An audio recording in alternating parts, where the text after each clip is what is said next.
হাত কেটে যাবে এর উপর থেকে। হে গাইস, তো জ্যোৎস্না ব্লগ থেকে আমি আবারও একটা তোমাদের সামনে নতুন ভিডিও নিয়ে চলে আসছি। তো ভিডিওটা তোমরা প্রথম থেকে শেষ পর্যন্ত দেখতে থাকো, চলো। টমেটো, ফুলকপি, কাঁচা লঙ্কা, গাজর, ধনেকুচি, রসুন, রসুন থেতা, আদা। ও আদা। আচ্ছা, তো বন্ধুরা চলো এখন আমাদের রেসিপি একটা হচ্ছে। রেসিপিটা কি চলো দেখাবো না, মানে বলবো না, দেখাবো। তো এই যে এখানে 3টা ডিম নিয়ে নিয়েছি। তো আমাদের এখন হবে ডিমের ভুজিয়া। তো যাই হোক, বড়মশাই কিন্তু ফাস্টফুডটা বেশ ভালোই রান্না করতে পারে। তো চলো এবার ভুজিয়াটা শুরু হোক। এই যে এত না। তো গাইস, মানে আমাদের তো প্রতিদিন দুধ দিতে আসে, কারণ রাত্রিবেলা আমাদের রুটি হয়, ঠিক আছে, আমরা কিন্তু ভাত খাই না। তো আজকে আমাদের গোয়ালা দুধ দিতে আসেনি। তো যাই হোক, দুধ রুটি ছাড়া আমরা কিছু খাই না। তো কি করব, আর কিছু করার নেই, দুঃখের বিষয়। তার জন্য বড়মশাই বলছি কি যে দুধের থেকে আজকে তোমাদের আমি ভালো জিনিস করব। তো আজকে তার জন্য বড়মশাই ভুজিয়া বানাচ্ছে। তো দেখো, ফুলকপি অলরেডি দিয়ে দিল, কাঁচা লঙ্কা দিচ্ছে, তারপর হচ্ছে তোমার গাজর দিচ্ছে, তারপরে এটাকে হালকা হালকা নেড়ে নিচ্ছে। এবার পেঁয়াজগুলো দিয়ে দিচ্ছে, সমস্ত পেঁয়াজ আর কি সমস্ত মশলা দিয়ে এবার ভালো করে নেড়ে নিচ্ছে আর কি। নেড়ে করে তারপর একটুখানি তেল দিবে, তাই তো? হালকা ভেজে নিবে, ভেজে নেওয়ার পর তেল দিবে, পরে তেল দেবে না। চলো আজকে আমাদের ডিমের ভুজিয়া। বন্ধুরা তোমরা প্রথম থেকে শেষ পর্যন্ত দেখবে ডিমের ভুজিয়া কী করে বানাই, বড়মশাই বানাচ্ছে, ঠিক আছে?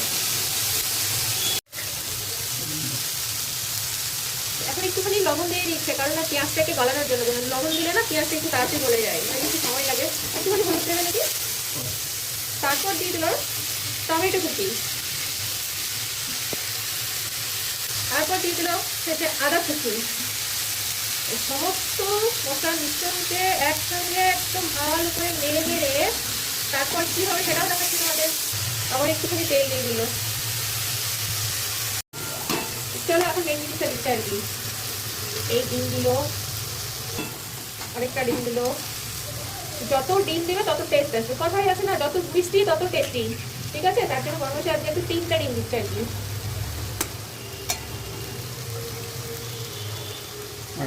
না না, এবার দিয়ে দিল ডিমের উপরে হলুদ গুঁড়ো, এবং স্বাদ মতো লবণ দিয়ে দিল। এবার এগুলোকে ভালো করে হেঁটে হেঁটে নেড়ে নেড়ে একদম। দেখতে পাচ্ছ বন্ধুরা, সমস্ত মশলাকে আগে কষিয়ে নিয়েছে তেলের মধ্যে, কষিয়ে নেওয়ার পর তারপর ডিমগুলো দিয়ে এখন একটু ভালো করে নাড়তে হবে আর কি।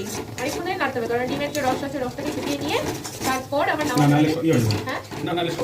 হ্যাঁ গোটা হয়ে যাবে, কারণ সারাক্ষণ নাড়তে থাকতে হবে, নাহলে গোটা হয়ে গেলে ভালো লাগবে না ভিডিওটা, ঠিক আছে? তারপর শেষের দিকে আবার তেল দিতে হবে, তেল দিয়ে ধনে পাতা কুচি দিয়ে। এখনই তুমি কুচিটা পরে দেবো, আপনি ধনে পাতা কুচি দিয়ে দিচ্ছে। দেখতে পাচ্ছ, এই দেখো অনেকটা ঝরঝরা হওয়া শুরু হয়ে গেছে। কেমন একটা ল্যাটলাটা অনেকটা ঝরঝরা হয়ে গেছে, অনেকটা ঝরঝরা পুরো ঝরঝরা। এবার লাগবে তেল। তেল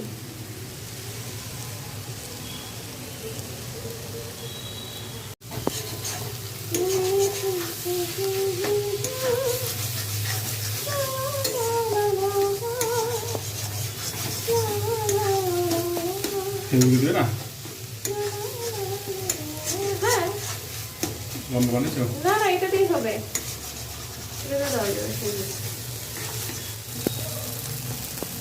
দেখো আমাদের একদম পুরো কমপ্লিট হয়ে গেছে ডিমের ভুজিয়া। চলো এবার গরম গরম ডিমের ভুজিয়া দিয়ে রুটি খাবো। তো ভিডিওটা কেমন লাগলো সবাই লাইক কমেন্ট শেয়ার করে, যারা নতুন নতুন তারা আমার পেজটাকে ফলো করবে, সাবস্ক্রাইব করবে, ঠিক আছে? চলো টাটা, বাই, ভালো থাকবে সবাই। তো বন্ধুরা দেখো পুরো কমপ্লিট হয়ে গেছে ডিমের ভুজিয়া, এবার গরম গরম খাবো, চলো।